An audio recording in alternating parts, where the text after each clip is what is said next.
all the work that you do is about this, about playing matches like today. You can see what it means to him. When you play semi-finals on a Grand Slam, everything can happen, so you must be ready for the chance. The strategy is always the same, that is play very well, and everything is to win. The most important thing is believe in yourself. We don't have to worry about the hard work. Standing tallest and staying strongest. That's already there.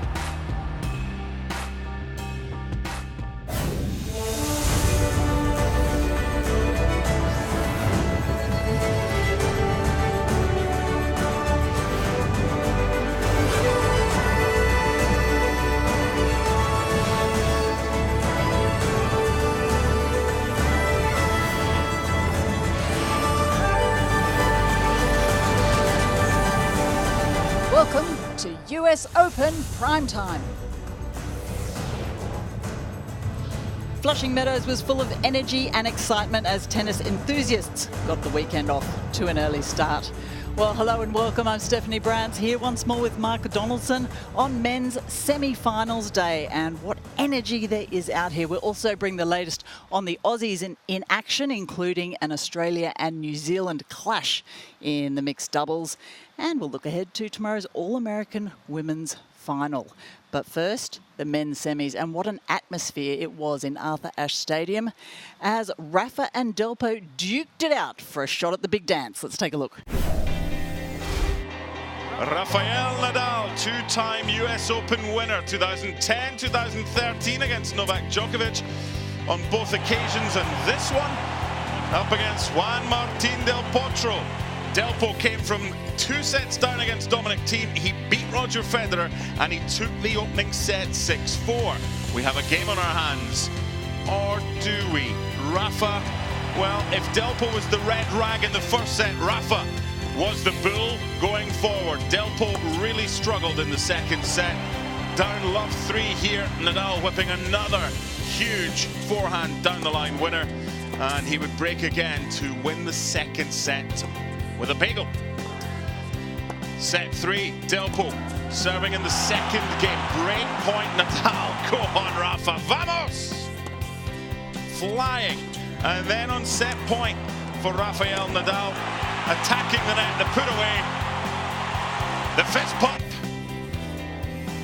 and he is fired up into the fourth set. So Rafa having taken the third 6-3.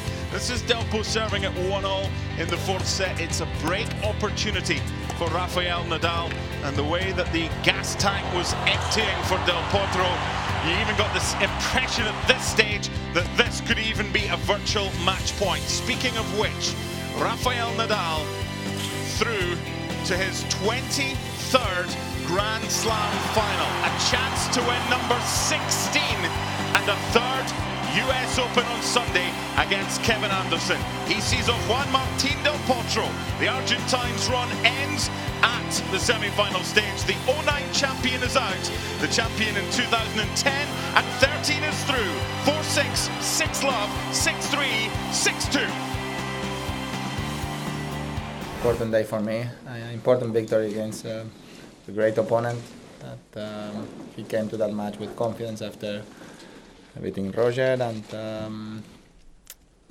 Dominic too. A lot of good matches he played this tournament, so it's been a tough one, but at the same time I think I played a very solid match. No? Very well. After the first set I changed it a little bit the way. My tactic strategy changed it a little bit, and that makes the difference. No, I was not feeling bad the ball at the first set, but I was wrong in the way that I was trying to play. No, and when the match was coming, I started to understand a little bit better what I needed to do to try to be a little bit more unpredictable, because he was waiting for me in his backhand side, and he was not moving from that side. So yeah, I had to cover full court, and he only had to cover 60% of the court most of the time. No? So it was a big advantage for him. Then I decided to change completely, to play much more forehands down the line, and then I was more unpredictable, and he was more on trouble because he didn't know where to go, no? And he arrived much more times running to his backhand than when he arrives running to his backhand is completely different than when he's waiting the ball there. And then I don't know the statistics, I didn't see it, but I don't feel that I make many mistakes after that first set, and I really hit good winners. I served well, my serve worked well, so in general terms it's been a great match. I'm very happy the way that I played. Rafa just played even better the last 3 sets of the match, and I couldn't hit my backhands as good as I did in the beginning of the match.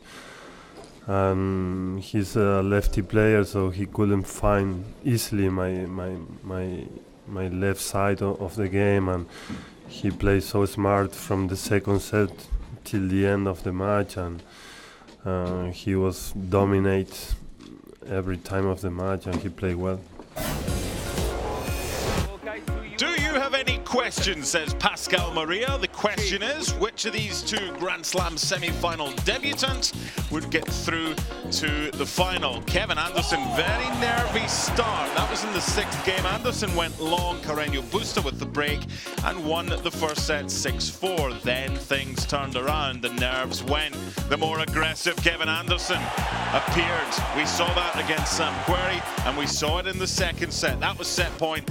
Anderson won it 7-5, a set apiece. Into set 3, Carreño Busta serving at 2-5, but Kevin Anderson, when he's aggressive, he is tough to beat. The backhand cross-court winner, and Anderson serving an ace at 5-3 to win the 3rd set 6-3.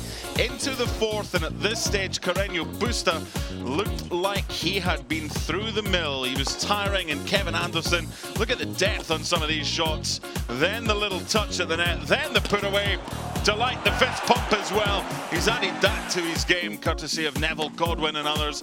This is match point. Love the celebration. Nerves to begin with, a huge smile to end with. Kevin Anderson of South Africa, the first South African finalist at the US Open men since Cliff Drysdale in 1965. 4-6, 7-5, 6-3, 6-4. Still pretty emotional about today's match, but as you said, I have to start preparing for my next match very quickly, because it's going to be a very tough match up against both guys who are Grand Slam champions, who have been on this stage before, been on this court on the finals on a Sunday, so it's obviously new for me. But I think what I've been doing very well is sort of trying to put all those outside factors at bay quite a lot. I've been really focused on just trying to take care of my business on my side of the court. I feel like it's been working well for me. So, I'm not going to do anything much different. Same sort of things. Recovering tomorrow, it was quite physical tonight's match. Have to be 100% for my, my next match, but my body's healthy. Just a little fatigue, so obviously recovery, and then I'm going to treat it like each match that I have throughout these 2 weeks at least. That's what I'm going to try and do. I have to take a lot of positive things to this tournament, because I won a lot of matches. I won a lot of points here to continue my way to the master, and I think I need to learn about the match today, because I can learn a lot of things, but I need to continue growing up, so I will try to be focused on my game in the next tournament, be ready for this fight, and continue the way. So there was a possibility that we were going to have an all-Spanish Sunday final. However, now it's going to be South Africa's Kevin Anderson. That meets Rafael Nadal. What did you make of today's action? Let's start with Carreño Busta against Kevin Anderson. First time since 1965 we've got a South African man through to the final. I spoke to him afterwards and asked him about the nerves. Was it nerves to begin with? And he admitted that it was. He's never been in a semi-final before, of course, at a Grand Slam. Only gets better now. Yeah, but the concern, though, Steph, is that he can't afford to give Rafa a start in the final because it'll be over within a couple of hours. He's got to start well. So he knows that, and he's got one or two ideas about how to do that. Against Carreño Busta, it was a slow start. And when he starts slowly, the feet and the forehand are an issue for Kevin Anderson. He's better as an aggressive player. And I tell you what, so many sports stars in South Africa who've done so much. Charles Schwartzel was here, Louis Oosthuizen as well, Ernie Els was watching back at home. It's a fantastic story for South Africa, but it gets harder now, doesn't it, for Kevin? Well, indeed it does. And of course it was Rafael Nadal and Juan Martín del Potro. In fact, inside Arthur Ashe Stadium, it felt like the Del Potro fans far outweighed the Nadal fans, which doesn't really feel fair. Took me back to 1978 when Mario Kempes and the Daniel Passarella were playing for Argentina at the World Cup. It was like La Bombonera.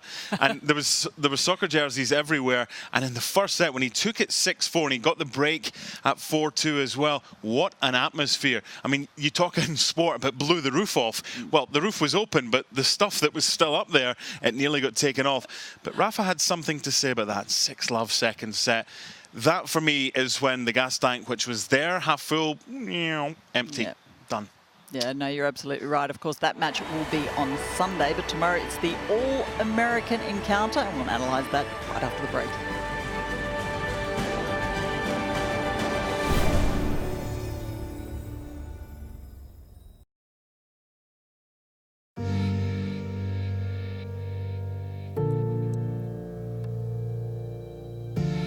Who would have thought in Australia that Sloane and I would be the finalists at the US Open? Neither one of us were playing at the time, both just having surgery. When I came back from injury, I didn't have all of my tools, and the only thing I kind of had to rely on was my fight. What better place to be in your first Slam final than at home with my friends and a great crowd who's going to be behind both of us. I give everything I have, and I leave everything out on the court. To be able to play her in both of our first finals is a really special moment, especially with everything that we've gone through this year.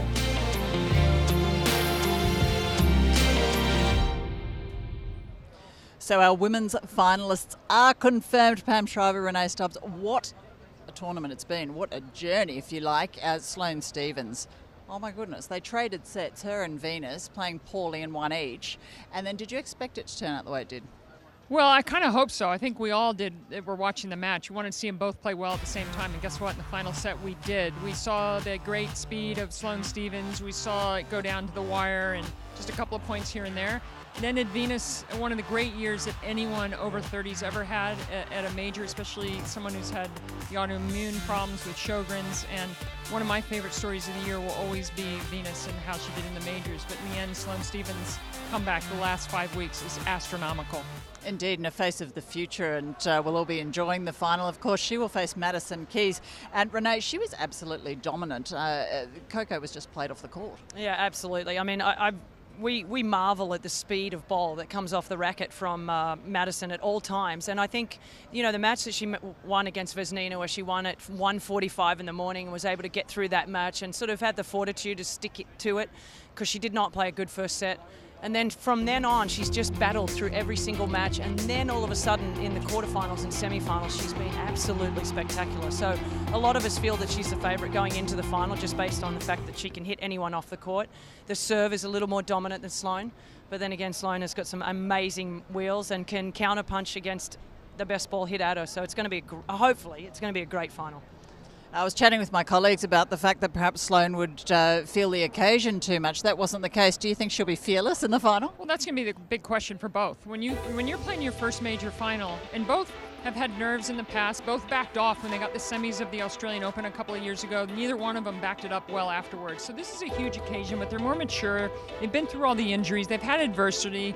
I think there'll be a nervy start, but I think we'll see some outrageously good tennis. Yeah, and I think it actually helps that they know each other so well. You know what I mean? So you look down the other end, you're like, oh, I'm so nervous. Oh, you're so nervous. So it's not like you're going up against Serena Williams or Maria Sharapova that's so composed in those moments.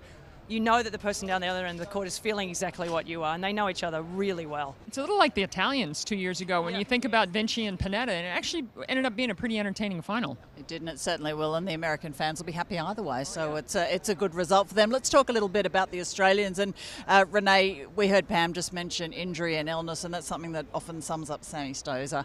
Have you got a progress report on where she's at? Yeah, I mean, so disappointing, right? It was playing so well at the French Open, and a lot of us thought she could be one of the favourites to win the tournament because the person she lost to, obviously leading a set, and the hand started to bother her in the match, was Ostapenko.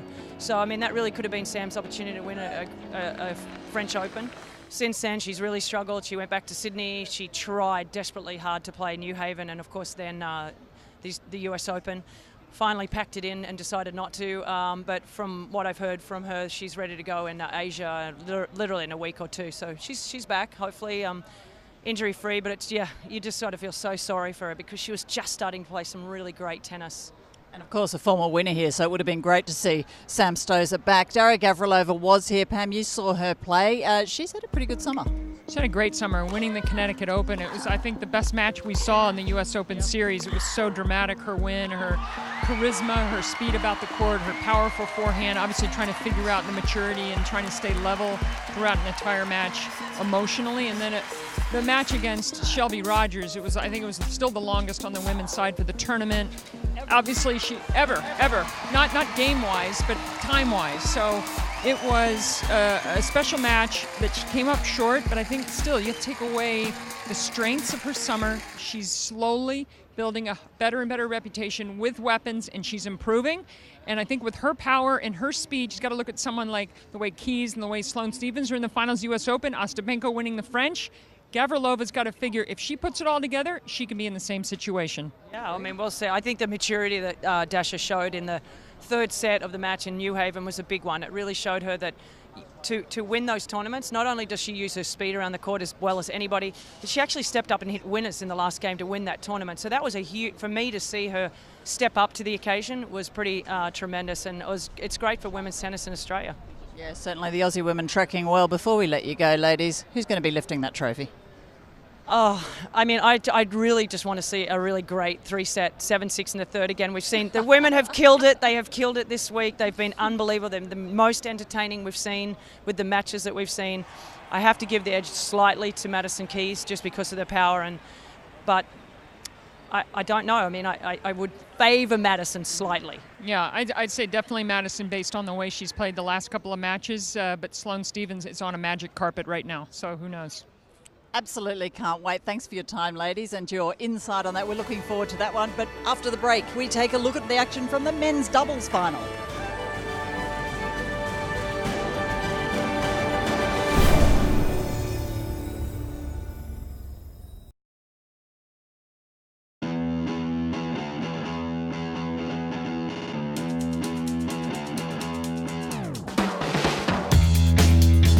Get here early. Come wait here for a very long time. Patience is key. Shout their names. I say, like, it's my birthday, can I have your autograph? During the matches, it's even harder because people are pushing, and it's a lot harder to get to them when you're not in the area. I think that it's fun for the kids to get the autographs, and I hope that the adults will play nice. I tell them to be as polite as they possibly can, but if they were in front of them, then they need to make sure that they stand up for themselves. Seeing them over here at practice, you it's closer, you get more one-on-one interaction, it's pretty cool. And I'm up front, so I'll get one for myself, and then if someone needs it, I usually reach back and grab for the other little kids and stuff. I just run from court to court and just get as many as I can get.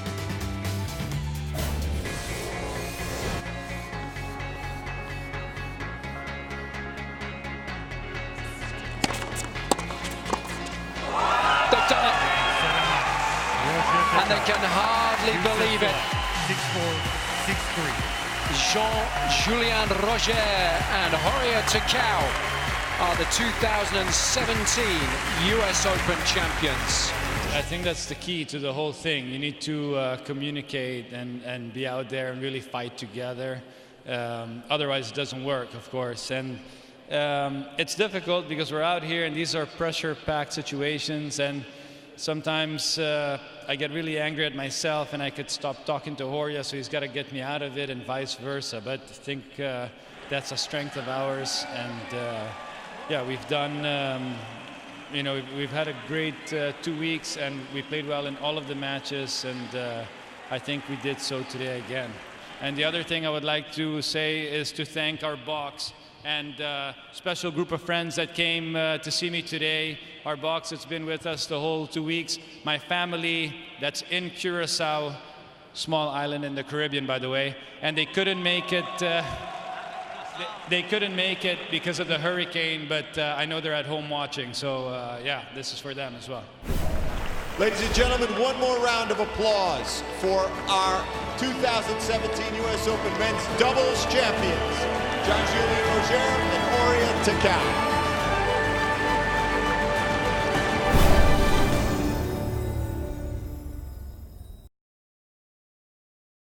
Out on court 17, Australian Anastasia Rodionova faced off against New Zealand's Michael Venus in the semi-finals of the mixed doubles comp. Here's Mark with the highlights.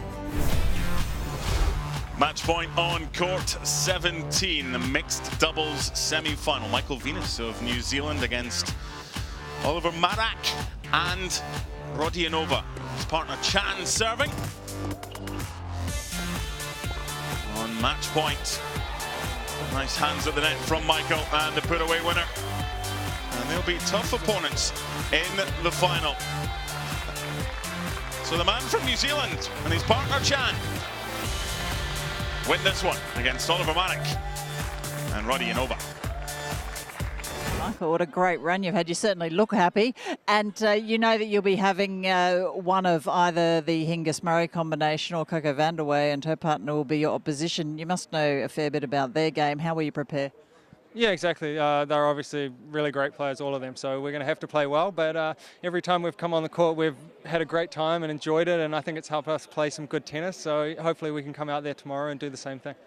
Flying the flag for New Zealand, how many supporters from home do you have? Yeah, quite a few. I feel like I'm playing back home in Auckland right now. The support's awesome. So, yeah, just really lucky to have quite a few Kiwis here, you know, and they get quite vocal. So it's made a great atmosphere. Dylan Alcott was in action again today, this time taking on Brian Barton on court 7, and he dropped by to chat after his straight sets win. No, I'm still in it mathematically. It's round robin for us, Ches. So I need results to go my way, and I need to have a big win tomorrow. But hey, at least I'm still alive just, which is good. Well, it's the penultimate day of the US Open tomorrow. And Mark, one thing is absolutely assured. American fans will go out winners. There's going to be an American name, but who's it going to be on the trophy? What I'm most looking forward to, apart from the tennis, Steph, is how they're going to cope with the pressure, because no girl, neither of these two girls, has been in this position before. We saw from Sloane Stephens, especially in that third set against Venus. Even though she's a defensive-minded player, she went on the front foot against Venus. But it's all in here, psychologically. We don't know how they're going to cope. It's to do with nerves. How are they going to sleep? What are they going to do preparing for the match? Madison Keys is the favourite, but we've already seen, as Venus was the favourite against Sloane in the semi-finals, favourites don't always win. So I think Madison, though, will probably win this one. But Sloane, what an atmosphere it's going to be. I mean, Arthur Ashe will be phenomenal. It's going to be huge. Can't wait for that one. Of course, don't forget we have New Zealand's Michael Venus in action in the mixed doubles. And Dylan Alcott will be back on court, and he'll have a chat to us after that. So make sure you join us tomorrow night, same time, for all of that action. And don't forget, we'll be looking ahead to the big one on Sunday. Can't wait. Thanks for your company tonight. We'll see you then.